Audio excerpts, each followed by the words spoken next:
ശേഷം പല്ല് തേക്കൽ കറാഹത്താണ്. എന്നാൽ എല്ലാ സമയത്തും കറാഹത്തൊന്നുമല്ല. ഉറങ്ങി നീച്ചാൽ കറാഹത്തൊന്നുമില്ല. ഉറങ്ങി നീച്ചാൽ ഉറക്കത്തിൽ നിന്ന് ഉണർന്നവന് പല്ല് തേക്കൽ സുന്നത്താണ് എന്ന് പറഞ്ഞാൽ ആ സുന്നത്ത് അപ്പോഴും ഉണ്ട്. പക്ഷെ റമദാൻ മാസമൊക്കെ ആകുമ്പോൾ നമ്മൾ പല്ല് തേക്കുമ്പോൾ ഒരു ഒളിമറയൊക്കെ വേണം, പരസ്യമായിട്ട് തേക്കരുത് മാത്രം. ജനങ്ങൾ നമ്മളെ തെറ്റിദ്ധരിക്കാൻ കാരണമാകുന്ന ഒന്നും ചെയ്യാൻ പാടില്ല. ഈ ചെങ്ങായിക്ക് നോലുമ്പില്ലെന്നാവുമെന്ന് തോന്നുന്ന കാര്യമൊന്നും ചെയ്യാൻ പാടില്ല. അപ്പോൾ അത് സ്വകാര്യത്തിൽ ഒരാൾ പല്ല് വെച്ചു നീതിട്ട് കുഴപ്പമൊന്നുമില്ല. ഉറങ്ങി നീച്ചാൽ ആ നാറിന തൊള്ളയേറ്റ ആൾക്കാരുടെയൊക്കെ പോകുമൊന്നും വേണ്ട. അങ്ങനെ എവിടെയും പറഞ്ഞിട്ടൊന്നുമില്ല. അപ്പം നമ്മൾ വിചാരം എന്താ വെച്ചാൽ ഉറങ്ങിച്ചാലും പറ്റൂല എന്നാണ്. അങ്ങനെയില്ല, ഒരു കാരണമില്ല. ഒറ്റയ്ക്ക് ഇരിക്കുന്ന ആൾ ഉച്ചൻ്റെ ശേഷം പല്ലേക്കാൻ പാടില്ല, കറാഹത്താണ്. അതേസമയത്ത് കുറേ ആളുകളോട് സംസാരിക്കാനുള്ളതാണ്, മദ്യം പറയാൻ പോവുകയാണ്, എന്നാ പല്ലേക്കാം. അല്ലെങ്കിൽ കുറേ ആളുകളോട് സംസാരിച്ചിട്ട് വായ പകർച്ചയായിട്ടുണ്ട്, എന്നാൽ പല്ലേക്കാം, കുഴപ്പമൊന്നുമില്ല. അപ്പോൾ പല്ലേക്കൽ കറാഹത്താണെന്ന് പറഞ്ഞത് ഒരു കാരണമില്ലെങ്കിൽ എന്നാണ്. എന്തെങ്കിലും കാരണം ഉണ്ടെങ്കിൽ പല്ലേക്കണതിന് കുഴപ്പമൊന്നുമില്ല, അങ്ങനെയാണുള്ളത്. അപ്പം അതുകൊണ്ട് ശരീരം ശുദ്ധിയുമായിരിക്കണം. ശരീരം വലിയ സ്ഥാനമുണ്ട്. മുസ്തഫായ നബി സല്ലല്ലാഹു അലൈഹി വസല്ലമ തങ്ങൾ കുളിച്ചതിന് ശേഷം എണ്ണ തേച്ച് തലമുടി വാർന്നിട്ടതിന് ശേഷം തൊപ്പി വെച്ച് അതിന്മേൽ തലപ്പാവ് ധരിക്കലായിരുന്നു പതിവ്. നബി സല്ലല്ലാഹു അലൈഹി വസല്ലമ തങ്ങളുടെ പതിവ് രീതി അതാണ്. കുളിച്ച് എണ്ണ തേച്ച് മുടി ചീകിയിട്ടതിന് ശേഷം തൊപ്പി ധരിച്ച് അതിൻ്റെ മുകളിൽ തലപ്പാവ് ധരിക്കും. എല്ലാവർക്കും ഓരോ തൊപ്പി വേണം. അടുത്ത പ്രാവശ്യം അമ്പലത്തേക്ക് പോകുമ്പോൾ വാങ്ങിക്കോളി ഓരോ തൊപ്പി. ഓരോന്നുള്ളവർ 2 എണ്ണം കൂടി വാങ്ങിയിട്ട് 3 തൊപ്പിയാക്കണം. ഉണ്ടായിരുന്നു നബിക്ക് തൊപ്പികൾ 3, അത് 3 സൈസിൽ ഉള്ളതായി പറയുന്നു. നബി തങ്ങൾക്ക് 3 തൊപ്പി ഉണ്ടായിരുന്നു സല്ലല്ലാഹു അലൈഹി വസല്ലം. 3 ഒരേമായിരുത്തതല്ല, 3 സൈസിലായിരുന്നു. കെട്ടിൻ്റെ ശ്രേഷ്ഠതയുണ്ട് തൊപ്പിയിലെന്ന് ബിഗയത്ത് 3-ാം ഭാഗമിൽ പറയുന്നു. തലകെട്ടിൻ്റെ ശ്രേഷ്ഠത തൊപ്പിക്കുണ്ടെന്ന് ബിഗയയിലുണ്ട്.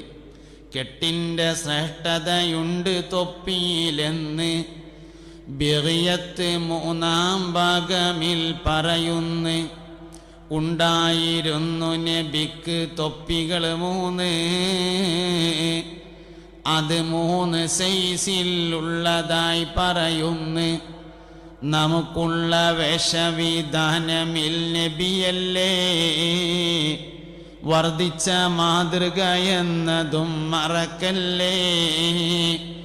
യാ ഹയ്യോ മുസ്ലിം വേഷമിൽ സംതൃപ്തിത,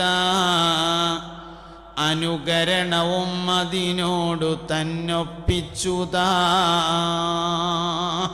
അപ്പം എല്ലാവർക്കും ഓരോ തൊപ്പി വേണം, എല്ലാവർക്കും ഓരോ വെള്ളക്കുപ്പായം വേണം. എന്നുടാണ്ട, ഓരോന്ന് ഉണ്ടായാൽ മതി. എന്തേ കാരണം? ഇൽബസു മിൻ സിയാബികുമുൽ ബയാള വകഫിനു ഫിഹാ മൗതാകും ഹബീബുനാ റസൂലുള്ളാഹി. നിങ്ങൾ നിങ്ങളുടെ വസ്ത്രങ്ങളിൽ നിന്ന് വെള്ള വസ്ത്രം ധരിക്കുകയും നിങ്ങളിൽ നിന്ന് മരണപ്പെട്ടവരെ അതിൽ കഫൻ ചെയ്യുകയും ചെയ്യുക എന്ന് ഹബീബുനാ റസൂലുള്ളാഹി സ്വല്ലല്ലാഹു അലൈഹി വസല്ലം പഠിപ്പിച്ചിരിക്കുന്നു. അപ്പം ഈ അമ്ര്, ഈ കൽപ്പന അനുസരിക്കുന്നതിൻ്റെ ഭാഗമായിട്ട് ഓരോ വെള്ളക്കുപ്പായ എല്ലാവർക്കും വേണം. എന്നൂടണ്ട, വെള്ളിയാഴ്ച പള്ളിയിൽ പോകുമ്പോഴുക, മരിച്ചോടത്ത് പോകുമ്പോഴുക. ഒരു തൊപ്പി എല്ലാവർക്കും വേണം, അരയിൽ വെക്കുക. അല്ലെങ്കിൽ ടവലായാലും മതി തൊപ്പിൻ്റെ സ്ഥാനത്ത്. ഒരു ടവൽ എല്ലാവർക്കും വേണം, അരയിൽ വെക്കുക. മരിച്ചോടത്ത് യാസീൻ ഓതുമ്പോൾ എടുത്ത് കണ്ട് തലയിലിടുക. മരിച്ചോടത്ത് യാസീൻ ഓതുമ്പോൾ അങ്ങനെ എല്ലാവരും തല മറക്കുമ്പോൾ നമ്മളെടുത്തൊന്നും ഇല്ല, ഞാൻ പറ്റൂല. അപ്പോൾ പോക്കറ്റിൽ നിന്ന് എടുത്തിട്ട് തലയിൽ, പോക്കറ്റിൽ ആദ്യം ഉണ്ടെങ്കിലല്ലേ എടുത്തിടാൻ പറ്റുള്ളൂ. അപ്പോൾ പോക്കറ്റിലൊന്നും വേണം എല്ലാവർക്കും. ജീവിതം റമദാൻ മാസം കൊണ്ട് മാറണ എല്ലാ നിലക്കും. എന്നാലേ റമദാൻ സാറില്ല, എൻ്റെ മേത്ത് കിട്ടിയിട്ടില്ല. റമദാൻ മാസം ആകുമ്പോൾ നമുക്ക് ജീവിതം മാറണം. കരണ്ട് വയ്ക്കുക ആയിക്കോട്ടെ. റമദാൻ മാസം കൊണ്ട് ജീവിതത്തിന് മാറ്റം വേണം എന്തെങ്കിലുമൊക്കെ. അപ്പോൾ കഴിഞ്ഞ കൊല്ലത്തെ മാതിരി തന്നെ കൊല്ലത്തെ റമദാനായ അതുകൊണ്ട് വലിയ മെച്ചമൊന്നുമില്ല. കഴിഞ്ഞല്ലോ റമദാൻ ആദ്യത്തിന് വന്നുങ്ങാണ്ട് ആ മുസാഫൊക്കെ എടുത്ത് വെച്ചാണ്ട് ഓതി 4 പേജ്. ഇക്കൊല്ലം റമദാൻ വന്നപ്പോൾ മുസാഫൊക്കെ എടുത്താണ്ടാണ് തുടങ്ങി 4 പേജ്. അതിൻ്റെ അപ്പുറത്തേക്ക് ഇക്കൊല്ലം നീങ്ങിയില്ലെങ്കിൽ ഒരു കൊല്ലം നമ്മളിവിടെ ഏറെ ജീവിച്ചതിന് എന്ത് കാര്യമുള്ളത്? ആയുസ് പറഞ്ഞാലേ നമ്മൾ ദീർഘായുസിന് തോരക്കുമല്ലോ. പക്ഷെ നമുക്കൊക്കെ ദീർഘായുസ് തരട്ടെ. സംഗതി വണ്ടിൻ്റെ ചോട്ട് വെട്ടാൽ ഷഹീദിൻ്റെ കൂലി കിട്ടും, വെള്ളത്തിൽ കൂടി വലിച്ചു പോയാൽ ഷഹീദിൻ്റെ കൂലി കിട്ടും. അത് വേണ്ടാന്ന് വെച്ചിട്ടാണ് നമ്മൾ ഏത് വരക്കണത്? പഠിച്ചോനെ ദീർഘായുസ് തരണേ. എന്താ അതുകൊണ്ടുള്ള കാര്യം? ഒരു കൊല്ലം ഏറെ ദുന്യാവിൽ നിന്നാൽ ഒരു കൊല്ലത്തെ ഈമാനും തഖ്വയും കൂടണം. അതിനാണ് ഒരു കൊല്ലം ഏറെ നിൽക്കുന്നത്. 60 വയസ്സുള്ള ആൾക്കും 61 വയസ്സുള്ള ആൾക്കും ഒരേ ഈമാൻ പോരാ. 61 വയസ്സുള്ള ആൾക്ക് ഒരു കൊല്ലത്തെ ഈമാനും തഖ്വയും കൂടുതലുണ്ടെങ്കിൽ ഒരു റമദാനും മുതലായി, ഒരു റബീഉൽ അവ്വലും മുതലായി, ഒരു ബറാത്തും മുതലായി, ഒരു മുഹറവും ഒരു മിഅ്റാജൊക്കെ മുതലായി. അതല്ല 60 വയസ്സിലും അങ്ങനെ തന്നെയാണ്. 63-ൽ ലേശം കുറഞ്ഞിക്കുകയാണെങ്കിലോ വെറുതെ ഒരു കൊല്ലം ഇവിടുത്തെ ചോറുന്നാണ്ട് ഒരു കാര്യം അതുകൊണ്ട് ഇല്ലാതായി എന്നാണ്. ഒരു കൊല്ലം നമ്മളേറെ ദുന്യാവിൽ നിന്നാൽ അപ്പം കഴിഞ്ഞ കൊല്ലത്തെ റമദാനിനേക്കാൾ ഈ കൊല്ലത്തെ റമദാനിൽ നമുക്ക് എന്താണ് ഈമാനിലും തഖ്വയിലും വർധനവുള്ളത് എന്ന് ആലോചിച്ച് നോക്കിയിട്ട് 29-ൻ്റെ അന്ന് അല്ലെങ്കിൽ 30-ൻ്റെ അന്ന് സൂര്യൻ അസ്തമിക്കുമ്പോൾ നമ്മുടെ ഖൽബ് നമ്മളോട് പറയണം, അൽഹംദുലില്ലാഹ് ഇക്കൊല്ലത്തെ റമദാൻ മുതലായിട്ടുണ്ട്. വേറെ ആരുമല്ല പറയണ്ടേ, നമ്മളെ ഖൽബ് പറയണം നമ്മളോട് ഇക്കൊല്ലത്തെ റമദാൻ മുതലായി. എന്നാൽ നമുക്കൊരു കൊല്ലം മുതലായി. ഇല്ലെങ്കിൽ ഒരു കൊല്ലം നഷ്ടമാണ്. ഒരു റമദാൻ കഴിഞ്ഞു അടുത്ത റമദാൻ വരികയാണ് എന്ന് പറയുമ്പോൾ നമ്മൾ ഒരു പുതിയ കൊല്ലം വരുന്നുണ്ട് എന്നല്ല ശരിക്കും ആലോചിക്കേണ്ടത്. നമ്മൾ ആയുസ്സെന്ന് ഒരു കൊല്ലം പോകുന്നുണ്ട് എന്നാണ്. മാറുന്നു മാസങ്ങൾ കൊല്ലങ്ങളാഴ്ച, ഗടികൾ കണക്കേ നിൻ ആയുസ്സിൻ തീർച്ച. ഷുജായി മൊയ്തു മൗലവി പാടിയതാണ് സഫലമാല. മാറുന്നു മാസങ്ങൾ കൊല്ലങ്ങളാഴ്ച, ഗടികൾ കണക്കേ നിൻ ആയുസ്സിൻ തീർച്ച. പഴയ കാലവും പുതിയ കാലവും തമ്മിലൊരു വ്യത്യാസമുണ്ട്. പഴയ കാലത്ത് ഒരു വെള്ളിയാഴ്ച കഴിഞ്ഞാൽ അടുത്ത വെള്ളിയാഴ്ചയാകാൻ 7 ദിവസം ഉണ്ടായിരുന്നു. ഇന്നിപ്പോൾ ഒരു വെള്ളിയാഴ്ച കഴിഞ്ഞാൽ അടുത്ത വെള്ളിയാഴ്ചക്ക് ആകെ ഒരാഴ്ചയേ ഉള്ളൂ. ഇന്നലെയും വെള്ളിയാഴ്ച, ഇന്നും വെള്ളിയാഴ്ച, നാളെയും വെള്ളിയാഴ്ച. എന്നേപ്പോൾ ഒരു വെള്ളിയാഴ്ച കഴിഞ്ഞ് ഇനിയിപ്പോൾ നാളെ വെള്ളിയാഴ്ചയായി. ഒരു നഖം മുറിച്ചാൻ വരെ നമുക്ക് നേരമില്ല. പുതിയാപ്പിള വന്നിരിക്കുമ്പോൾ നഖം മുറിച്ചാത്ത ആളെ ഞാൻ കണ്ടിരിക്കണം. ഒരു മനുഷ്യൻ എല്ലാ നിലക്കും ഒന്ന് വൃത്തിയാകുക പുതിയാപ്പിളവുമ്പോഴാണല്ലോ.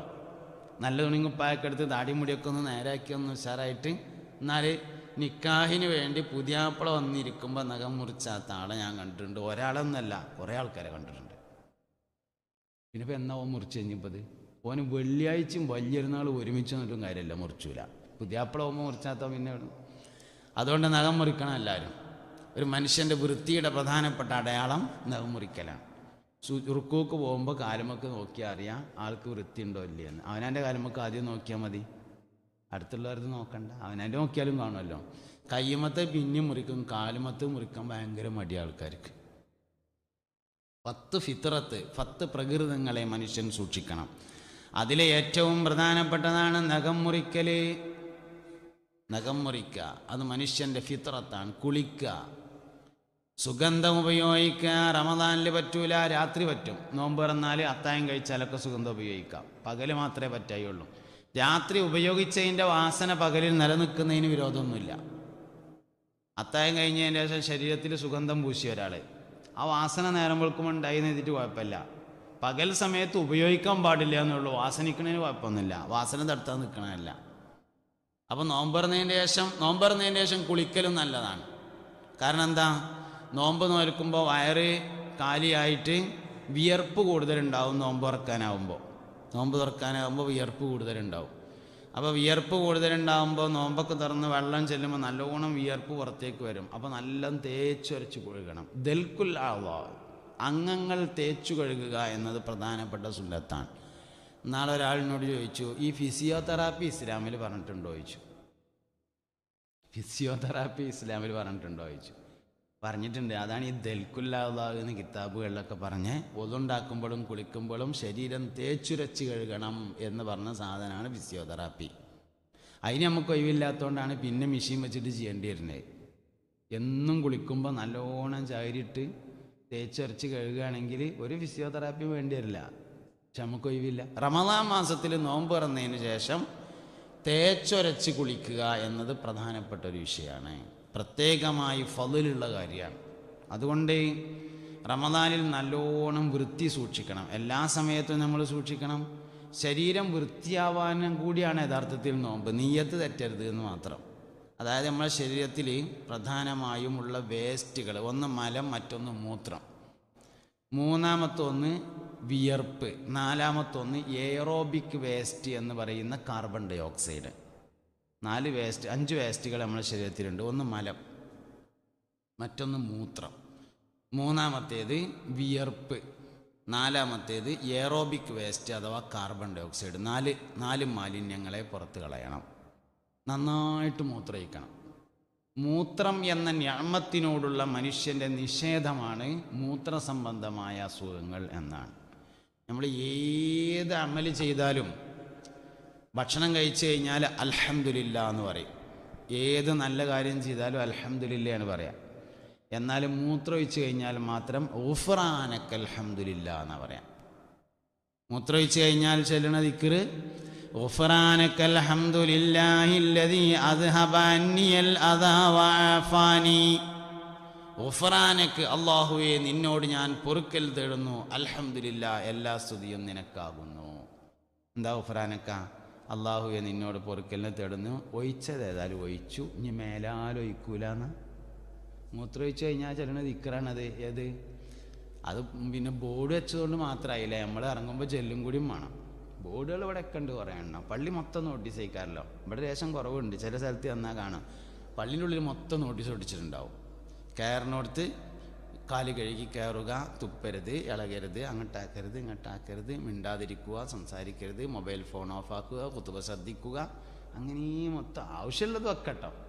ആവശ്യമുള്ളത് ഇപ്പോൾ ഒതുണ്ടാക്കി കഴിഞ്ഞതിന് ശേഷമുള്ള ദിക്ർ ചിലപ്പോൾ എല്ലാവർക്കും കാണാതെ അറിയില്ല. അപ്പം അതൊന്ന് വെച്ചാൽ നല്ലത് തന്നെയാണ്.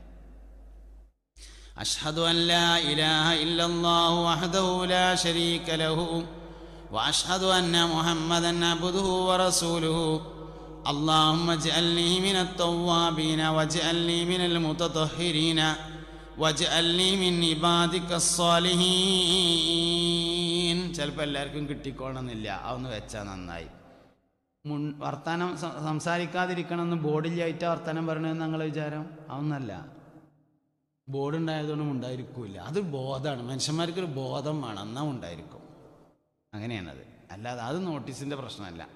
അങ്ങനെ നമ്മൾ മൊത്തം നോട്ടീസ് ഒട്ടിക്കരുത്. ആവശ്യമാണെന്ന് തോന്നണേ ചില സംഗതി. ഈത്തിക്കാഫിൻ്റെ നിയ്യത്ത് ഉദാഹരണം, അത് ചിലപ്പോൾ നമ്മൾ ആ ബോർഡ് കാണുമ്പോൾ ഒന്ന് ഓർമ്മ വരും, ഈത്തിക്കാഫിൻ്റെ നിയ്യത്തൊക്കെ.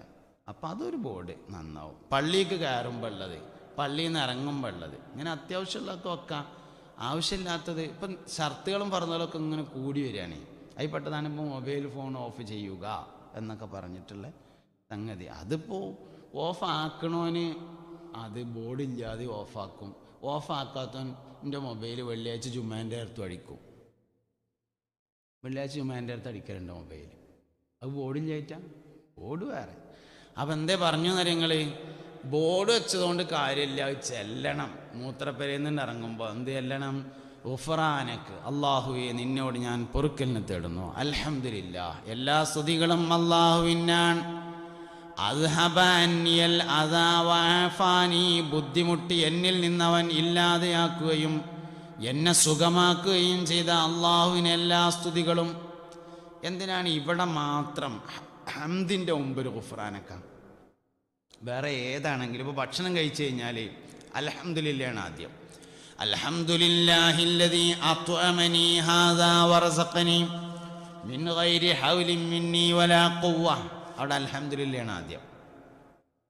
എന്തിനാ മൂത്രമൊഴിക്കുകയും കക്കൂസ് പോവുകയും ചെയ്യുമ്പോൾ മാത്രമേ ഒരു ഗുഫ്റാനക? മൂത്രമൊഴിക്കുക എന്നുള്ളതാണ് അല്ലാഹു സുബ്ഹാനഹു വ തആല നമുക്ക് ചെയ്തെന്ന ഏറ്റവും വലിയൊരു നിഅമത്ത്. അതൊരു തുള്ളി മൂത്രമാണ് പോകാതിരുന്ന് നോക്കണം, അപ്പം അറിയാം. 3 കോടി ഉറുപ്പ്യൻ്റെ മെഷീൻ വെച്ചാലും മൂത്രം ഉണ്ടാക്കാൻ പറ്റൂല. ഡയാലിസിസ് ചെയ്യാന്ന് പറഞ്ഞാൽ മൂത്രം ഉണ്ടാക്കല്ല.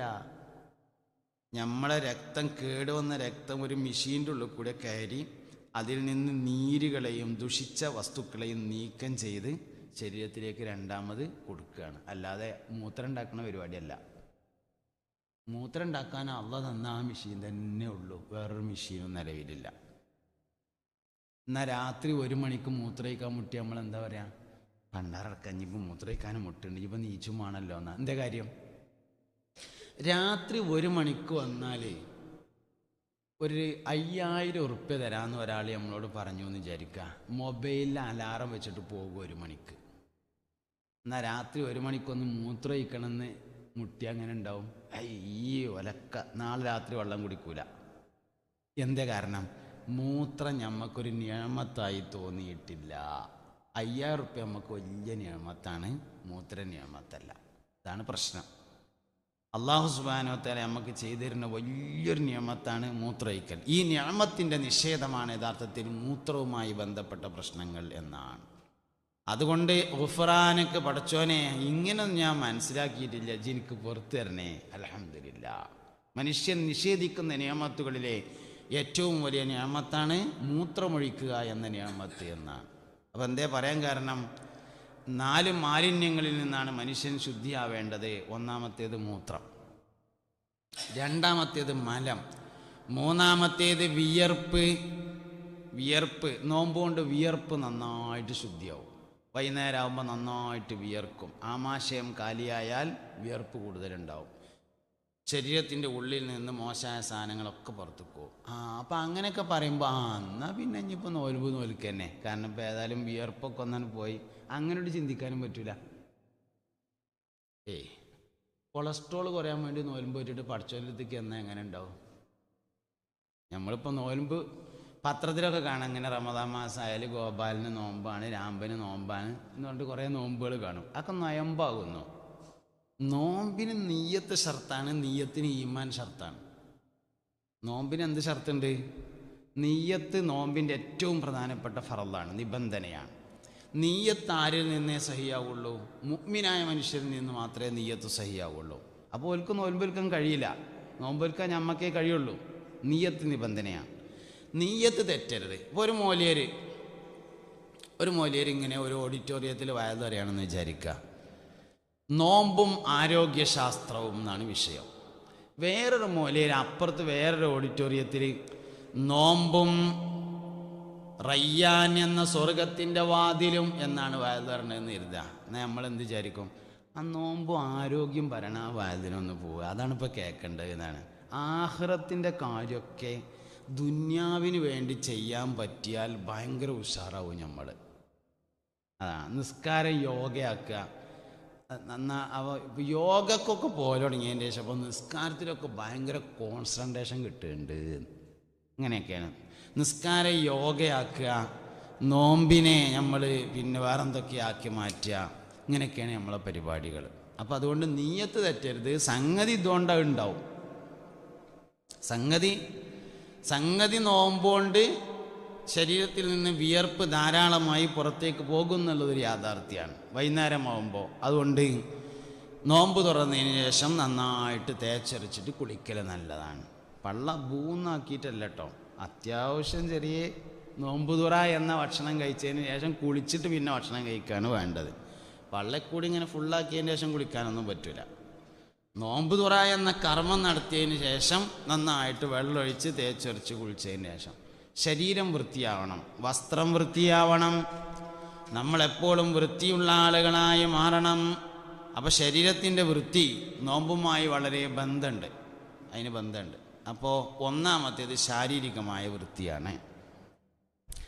രണ്ടാമത്തേത് അവയവങ്ങൾ തെറ്റിൽ നിന്ന് ശുദ്ധിയായിരിക്കുക. അതാണ് രണ്ടാമത്തെ ശുദ്ധി എന്ന് പറഞ്ഞത്. ശരീരത്തിൻ്റെ അഅ്ളാഉകൾ മോശമായ കാര്യങ്ങളിൽ നിന്ന് ശുദ്ധിയായിരിക്കലാണ് രണ്ടാമത്തത്. ഇങ്ങോട്ട് നോക്കി നിങ്ങൾ ഉണ്ടോ എന്നുള്ളതാണ് വിഷയം. അപ്പം ഇങ്ങനെ നോക്കിയാൽ ഞാൻ അങ്ങനെ പറഞ്ഞുകൊണ്ടിരിക്കും. നോട്ടം എടുക്കലും പോയാൽ ഞാനും എടുക്കും.